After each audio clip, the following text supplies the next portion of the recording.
Ẹ kú déédéé ìwòyí o, orúkọ mi ni Sam Adéọ̀sùn. Ohùn àánú ló tún dé sí etí ìgbọ́ yín. Kẹ̀jẹ́ a máa rántí pé lórí ètò ohùn àánú wa yìí la ti ń ṣíra wa létí, ibẹ̀ la ti ń gbára wa níyànjú, ibẹ̀ la sì ti ń yànnàná ọ̀rọ̀ fúnra wa. Wọn ò ní ta ọ́ sọ́run àpáàdì lórúkọ Jésù. Àmín. Ìṣítí, ìlanilọ́yẹ̀, ìgbaniníyànjú, ìró ara ẹni sókè lórí ohùn àánú podcast ní samologo.com.ng. Ohùn àánú tẹ̀síwájú. Kí ni ohùn àánú tòní? Bẹ́yìn tútù bá ti fọ́, ó tún dayé àtúnwá kí wọ́n tó lé lọ́jà.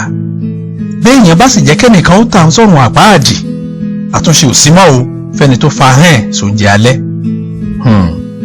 Nínú ohùn àánú tí mo ti ṣe sẹ́yìn, mo dárúkọ ìwà kan tó wọ́pọ̀ láàrin àwa Kìrìsìtẹ́nì tó sì ti sọ ọ̀pọ̀lọpọ̀ dẹrù Sátánì láìmọ̀. Apá kẹrin ètò ohùn àánú lọ̀rọ̀ náà ti jáde. Mo béèrè lọ́jọ́ ń pé ṣó dá ọ lójú tàdá pé ẹni tó ń ké pè òun ló ń ké sí. Ìwọ olùgbọ́ ọ̀rọ̀ mi, mo rọ̀ ọ́ kó o tún ètò náà gbọ́ lẹ́yìn tó bá ti gbólé ìtàn. Ẹ wò ó, lẹ́yìn ètò náà tí mo ṣe lọ́jọ́ tá à ń wí yìí, ọ̀pọ̀lọpọ̀ ló lù wá lógo ẹnu tí wọ́n dúpẹ́ púpọ̀ fún àwọn àṣírí ńlá èyí tí a fi hàn nínú Bíbélì. Ìbéèrè tí mo rí gbà látìgbà náà dòní ó kọjá ìtagbára mi ó gbé láti máa dáhùn ní kọ̀ọ̀kan.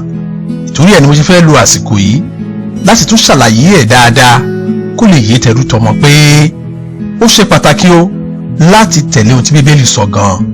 Wọ́n sì fún ọ níṣẹ́ àdúrà ṣe lẹ́yìn ètò yìí kó lùrà padà kó lè ra ọ padà níbi tá a bá ti tà ọ́ sí, káyé àìdánilójú yìí kó má bàa bọ̀rùn rẹ̀ jẹ́. Ẹ wò ó, kò fẹ́ẹ̀ sí ṣọ́ọ̀ṣì náà tí àwọn ọmọ ìjọ wọn kì í forúkọ pásítọ̀ wọn gbàdúrà tàbí kí wọ́n fi kọrin. Wọ́n máa wí pé Ọlọ́run lágbájá, Ọlọ́run tàmẹ̀dùn. Jẹ́ ń sọ̀rọ̀ kan fún ọ tẹ̀mí mímọ́ fi hàn mí nígbà t'Ọlọ́run pàkíyèsí mi sí ẹ̀tàn tí Sátánì tó fi ń kó yàn jẹ.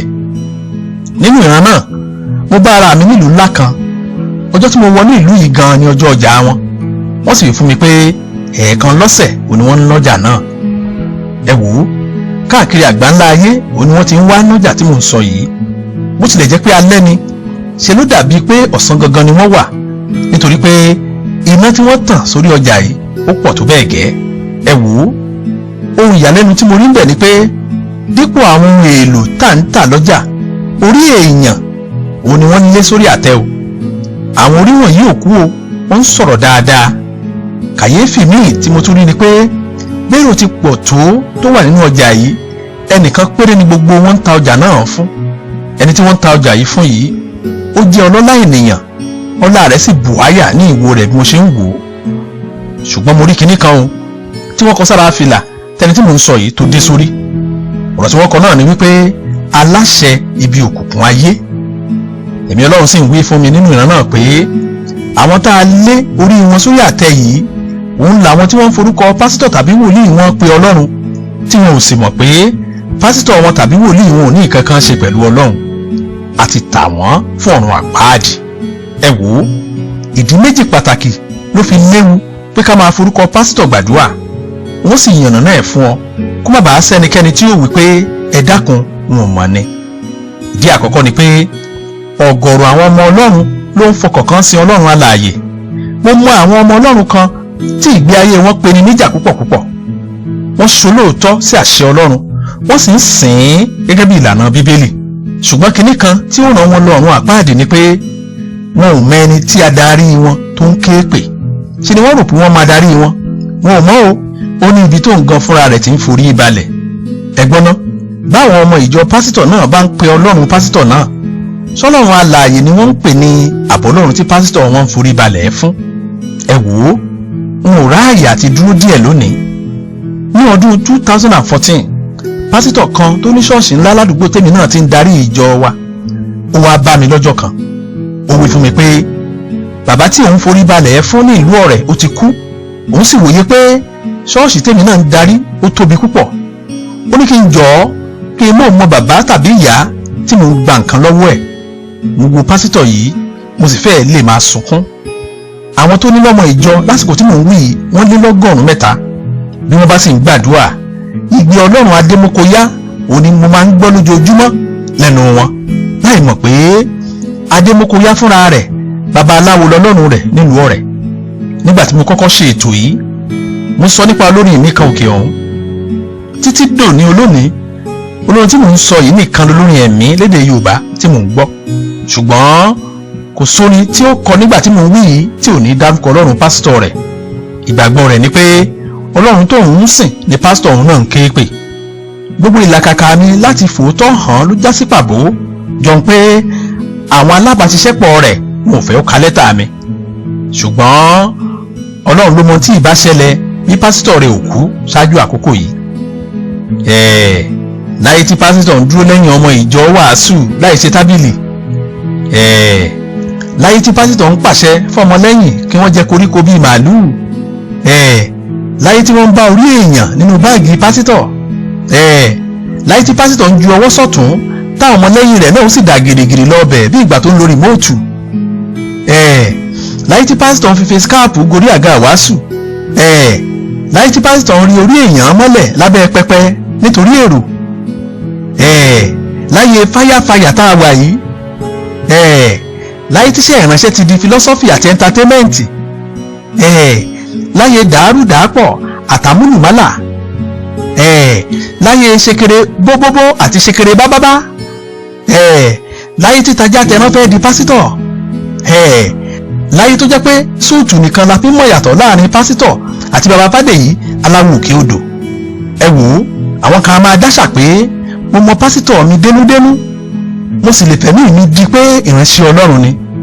Wo ìwọ olùgbọ́rọ̀ mi ilé yìí náà dá o ṣùgbọ́n jẹ́ kí n fi dá ọ lójú pé ìyẹn gan ò tó. Wọ́n sì yànnà náà fún ọ nítorí pé òun gan ni ìdí mi kejì tí ò fi yẹ kó o forúkọ pásítọ̀ rẹ gbàdúrà. Ẹ wò ó Ọlọ́run wa ìyẹn ọba tó dá ayé àtọ̀run ó ti ṣe gbogbo ètò tó yẹ nínú Bíbélì ó sì ti sọ ẹni tá a máa pè bó bá di pé a fẹ́ gbàdúrà tàbí ká kọrin. Ní Bíbélì rẹ pẹ̀lú mi lọ sínú ìwé Ẹ́kísódù orí 3 ẹsẹ̀ 15. Bíbélì wípé Ọlọ́run sì wí fún Mósè pé báyìí ni kí ìwọ kí ó wí fún àwọn ọmọ Ísírẹ́lì Olúwa Ọlọ́run àwọn baba yín Ọlọ́run Ábúráhámù Ọlọ́run Ísákì àti Ọlọ́run Jákọ́bù ni ó rán mi sí yín.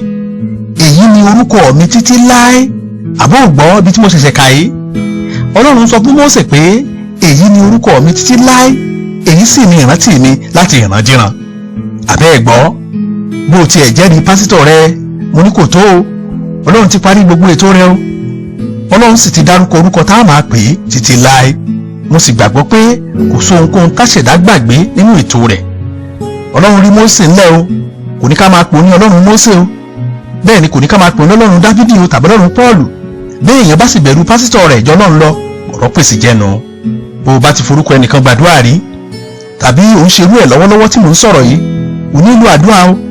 Wò ó má jẹ́ ń tàn èmi náà ti ṣerú ẹ̀ rí nígbà ìmọ̀ mo sì ti gbàdúrà àgbàyọrí kí n má bàa dọ́run òótọ́. Ẹ wò ó bó bá di Friday ọjọ́ 13 oṣù yìí pàdé mi nínú àdúrà níbikíbi tó o bá wà. Tó o bá fẹ́ tún lè wọnú àwẹ̀ òun fún ọ ní kókó àdúrà méjì.